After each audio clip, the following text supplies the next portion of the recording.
Bonjour et bienvenue sur votre chaîne.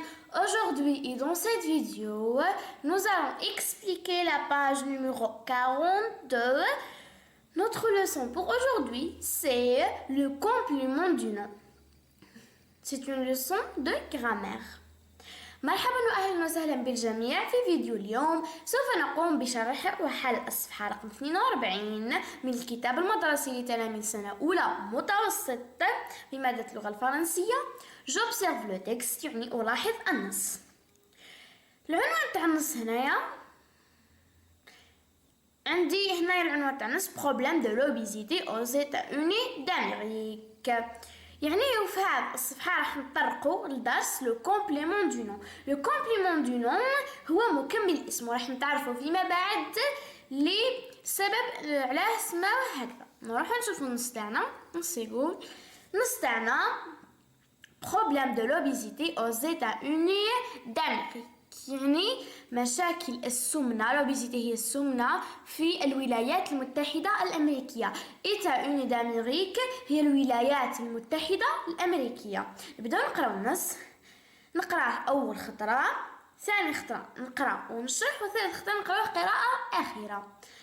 Il est désormais prouvé que les problèmes d'obésité provoqués par l'alimentation moderne ont des effets négatifs pour l'économie. À cause de leurs problèmes de santé, il a été constaté que les personnes obèses coûtent cher aux différentes entreprises. Quand un jeune écolier, beaucoup connaissent les mêmes difficultés, ce qui perturbe leur scolarité. En effet, il a été constaté que la consommation par les enfants de boissons sucrées, de fritures, de chocolat et de chewing-gum a augmenté. هذا النص يتكلم على مشاكل السمنة في الولايات المتحدة الأمريكية.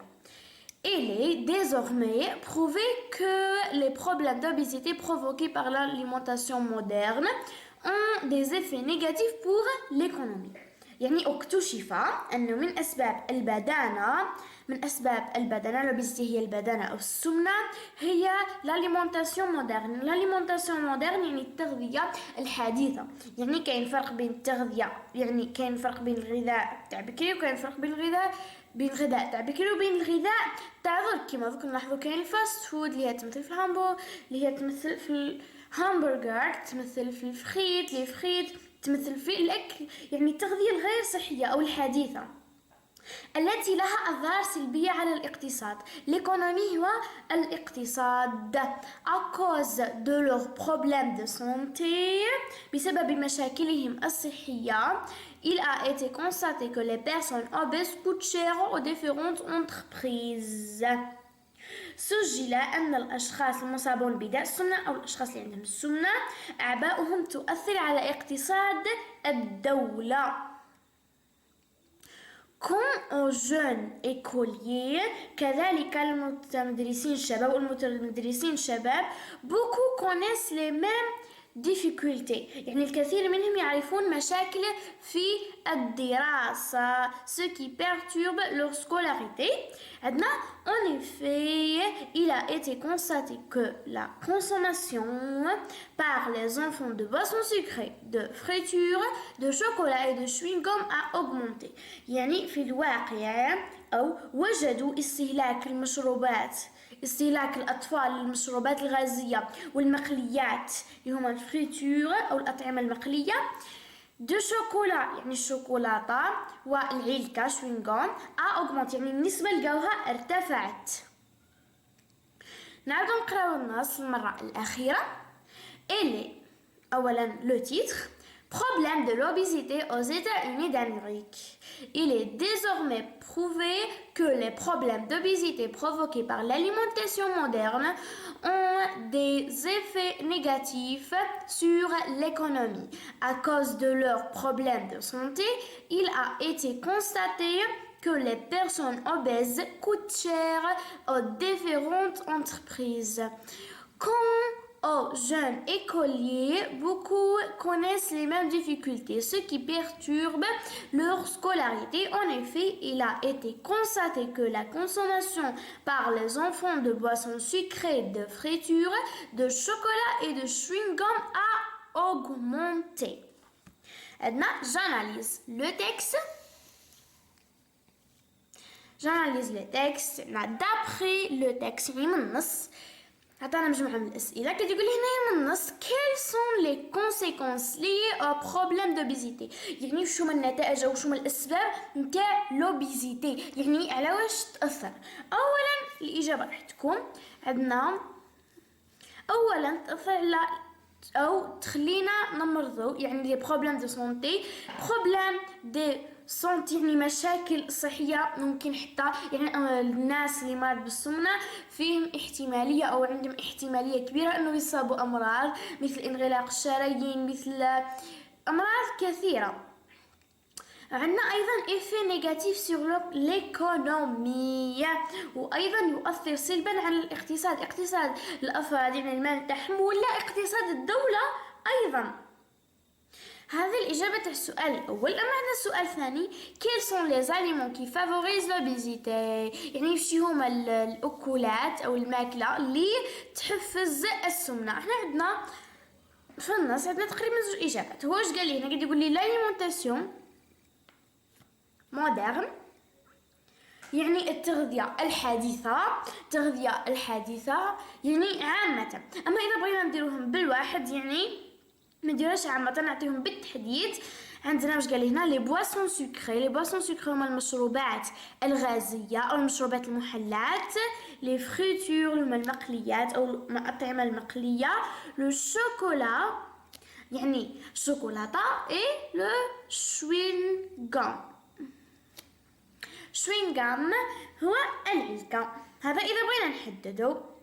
الآن ننتقل للسؤال الثالث. السؤال الثالث قال لي observe les groupes nominaux يعني لاحظ les groupes nominaux هما الجمل الاسمية souligner يعني اللي مسطرة تحتها de combien de noms sont-ils composés يعني من كم اسم مكونة. الجملة الاسمية تتكون من أكثر من اسم. الآن هو الجمل هذو هاماكي عندنا les problèmes d'obésité ou leurs problèmes de santé هذو عبارة عن جمل اسمية من كم كلمة مكونة أو من كم اسم مكونة. عندنا أولا بروبلام اسم وأوبيزيتي اسم وعندنا بروبلام اسم وسونتي اسم. إذا عندي زوج أسماء في كل من هذو لي جروب نومينو. عندنا ils sont composés de deux noms يعني هما هذه أو هم نقصد بها لي جروب نومينو يعني الجمل الاسمية مكونة من كلمتين أو من اسمين. الآن السؤال التالي أو السؤال الرابع quel est le nom que l'on peut supprimer sans changer le son يعني هنايا سقساني قاعد يقول لي وش هو الاسم اللي ممكن نحيه. في هذه الجمل الاسميه احنا قلنا بلي عندنا كلمتين او اسمين قاعد يقول لي وش هي الكلمه اللي ممكن نحيها او الاسم اللي ممكن نحيه بلا ما نغير المعنى. هنا الإجابة تاعي راح تكون les noms qu'on peut supprimer sont يعني الأسماء اللي نقدر نمحيهم هما l'obésité ولا santé. نروح نشوفو. هنا عندي في الجملة الأولى في الجملة الاسمية الأولى عندي لي بروبليم دوبيزيتي يعني مشاكل السمنة. كون نحي أوبيزيتي يعني أكيد راح تتنحى لا بريبوزيسيون يعني حتنحى حرف الجر دو. هنا واش حتولي لي بروبليم بعد ما كانت مشاكل السمنة كلت لي مشاكل. واش تولي لقد اكتشف أن من أسباب المشاكل أو اكتشف من أسباب المشاكل هي التغذية الحديثة. أسباب المشاكل تصلح وماش راح تغير في المعنى هذه راح تعطينا معنى واحد آخر لا. وإذا نحينا هنايا السونتي واش حتولي لوغ بروبليم يعني مشاكل تاعهم مش راح يتبدل المعنى بعد ما كانت مشاكلهم الصحية ولات المشاكل. يعني هنايا كون نحيو هذه الكلمة اللي هي سونتي مش راح يأثر فيها. عندنا جو روتيان القاعدة درك قاعد يقول لي dans un groupe nominal يعني في جملة اسمية le nom principal يعني الاسم الرئيسي peut être précisé يكون متبوع بمكمل اسم. يعني في جملة اسمية عادية الاسم الرئيسي نتاعها يعني الاسم اللي يكون نحيه يتغير المعنى، ماشي كيما اللي نحيته من قبل، ماشي مكمل الاسم، لا الاسم الرئيسي اللي يكون نحيه يروح المعنى خلاص. الاسم الرئيسي peut être précisé par un complément du nom يعني ممكن يكون متبوع بمكمل اسم. على اسمه مكمل اسم لانه يكمل الاسم، يعطي معنى زايد او يحدد لنا الحاجه هذيك، يحدد لنا الاسم. مثلا عندنا اون ماشين يعني آلة، هنايا قلتها عامة ممكن أي آلة، آلة خياطة، آلة غسيل، أي آلة. أما كي نقول اون ماشين ألافي يعني آلة غسيل، أنا حددت لهم قلت لهم آلة غسيل. formé de ممكن يكون مكون un nom précédé d'une préposition يعني اسم جاي بعده كيما نقولوا اون بريبوزيسيون هو حرف الجر. هاو كي حرف الجر جاي الاسم برينسيبال يعني الاسم الرئيسي، ومن بعد جاي لا بريبوزيسيون اللي هي حرف الجر، ومن بعد جاي الاسم الثانوي اللي نقدر نحي او اللي نعتبره لو كومبليمون دو نون يعني مكمل الاسم.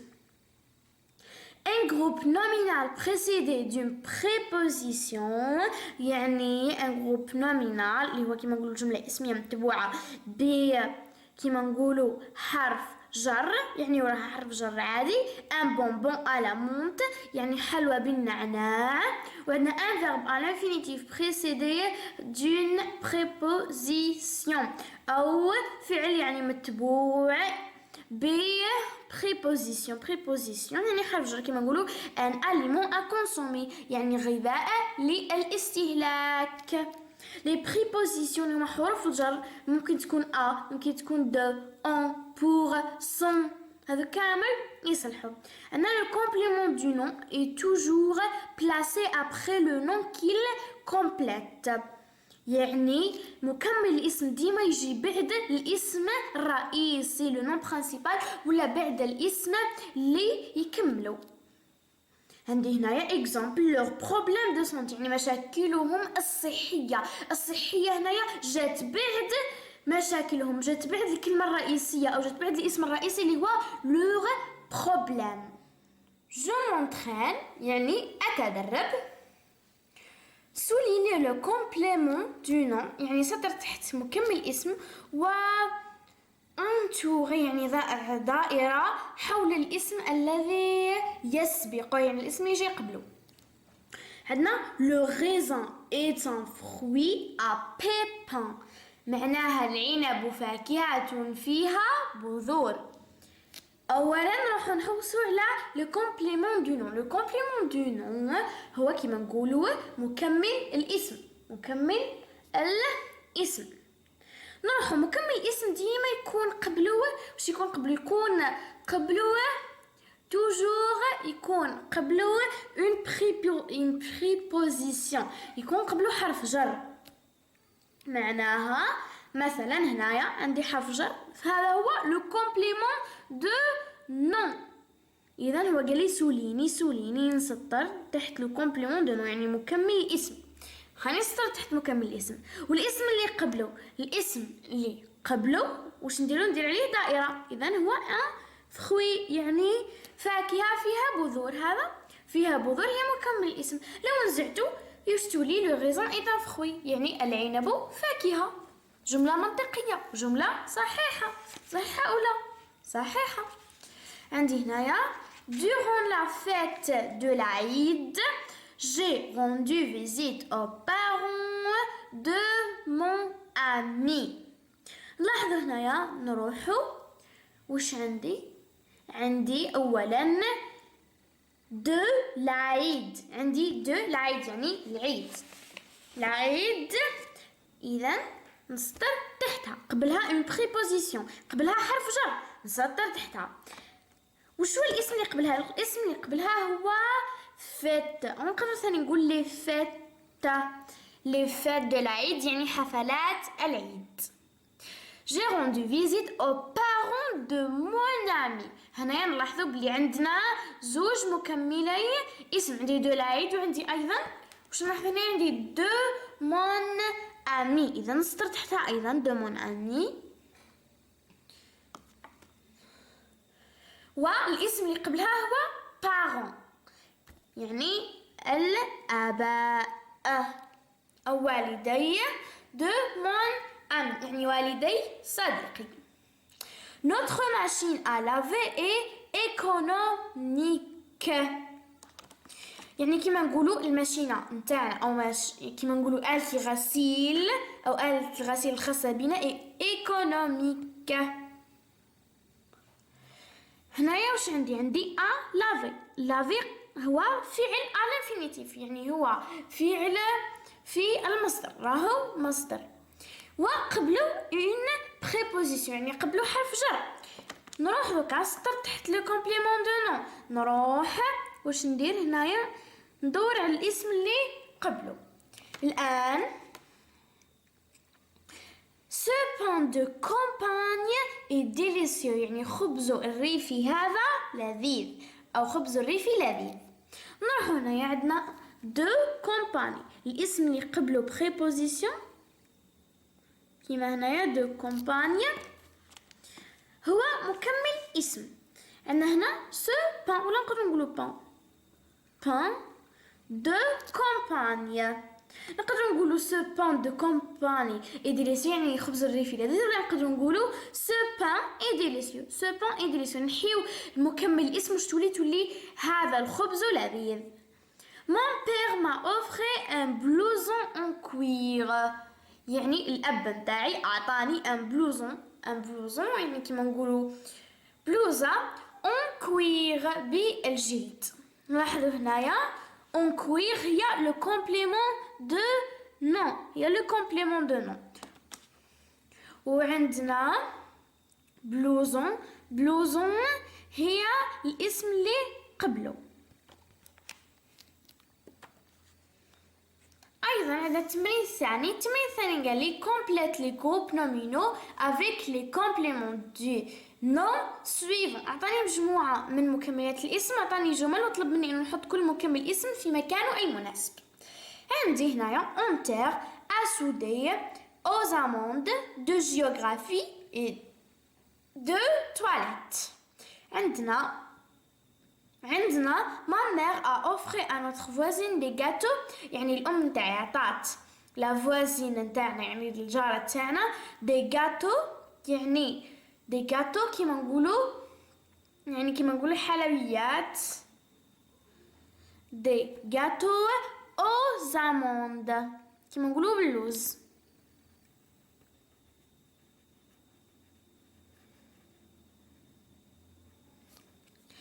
Mon père a égaré son fer à souder. الجملة الثالثة pendant le Ramadan يعني في رمضان nous utilisons un service كما نقولوا نستعملوا un service en terre.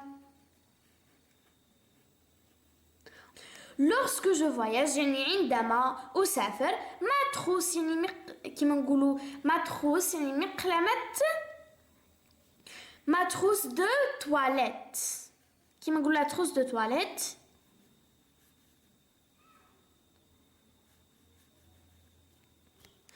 ne me quitte jamais يعني كيما نقولوا ما تخطينيش ne me quitte jamais.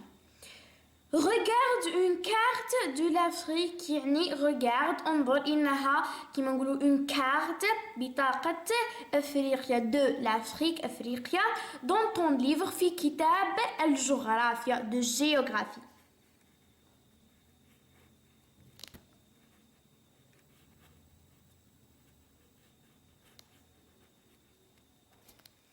التمرين الثالث قال لي recopie les phrases يعني أعد كتابة الجمل suivante المقابلة en supprimant les compléments du nom يعني بنزع مكمل الاسم.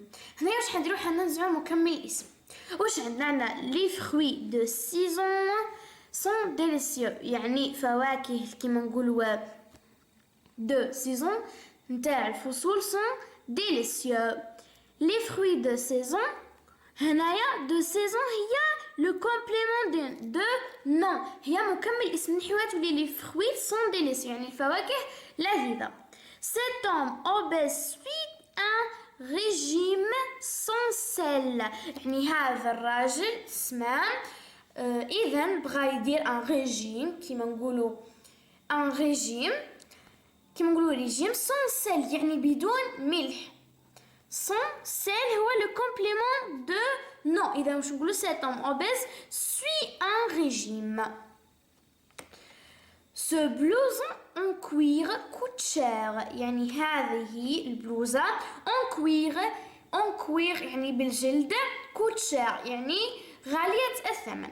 en cuir هو le complément de nom نحي واش تولي ce blouson coûte cher. Les enfants attendent devant la porte d'entrée يعني الأطفال ينتظرون أمام باب الدخول. هنا d'entrée هي le complément de nom هي مكمل الاسم واش تولي les enfants attendent devant la porte يعني الأطفال ينتظرون أمام الباب. L'équipe d'Algérie est qualifiée هنايا d'Algérie كل نحيو d'Algérie اللي هي مكمل اسم تولي لنا l'équipe est qualifiée. التمرين الرابع عندنا complète les phrases suivantes يعني أكمل الجمل التالية en utilisant un complément du nom de ton choix باستعمال مكمل اسم من اختيارك. عندنا l'huile يعني الزيت et bon pour la santé جيد للصحة. l'huile هنايا قاعد يقول لي زيد مكمل اسم مثلا نقولوا l'huile d'olive يعني زيت الزيتون d'olive هي un complément de nom هي مكمل اسم. les dattes يعني التمر sont délicieux نقدر نقولوا أيضا les dattes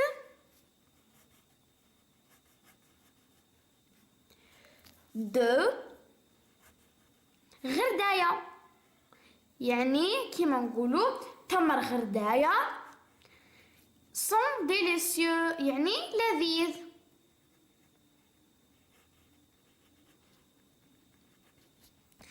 تمر غرداية لذيذ. والجملة الأخيرة لا كونسوماسيون يعني استهلاك ماذا؟ استهلاك الحلويات. إذن لا كونسوماسيون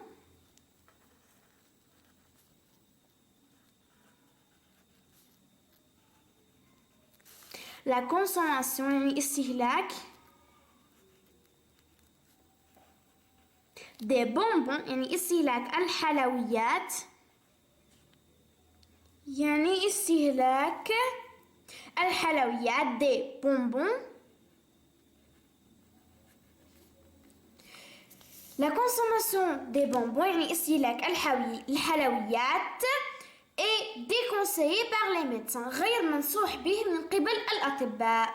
الآن في التمرين الأخير écris en t'aidant du dictionnaire يعني اكتب باستعمال القاموس.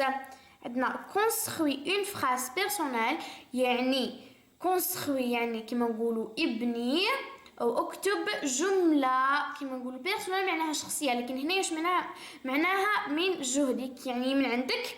contenant le complément du nom de toilette تحتوي على مكمل الاسم de toilette مثلا نقولوا dans la salle de bain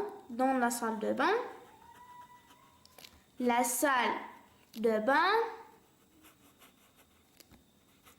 يعني في الحمام. on utilise يعني نستعملوا on utilise une serviette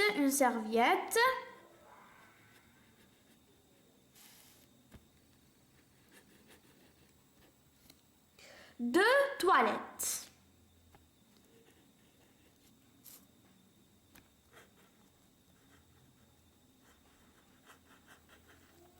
يعني في الحمام نستعملوا لا سيرفييت دو تواليت. Merci pour votre attention. Au revoir et bonne chance.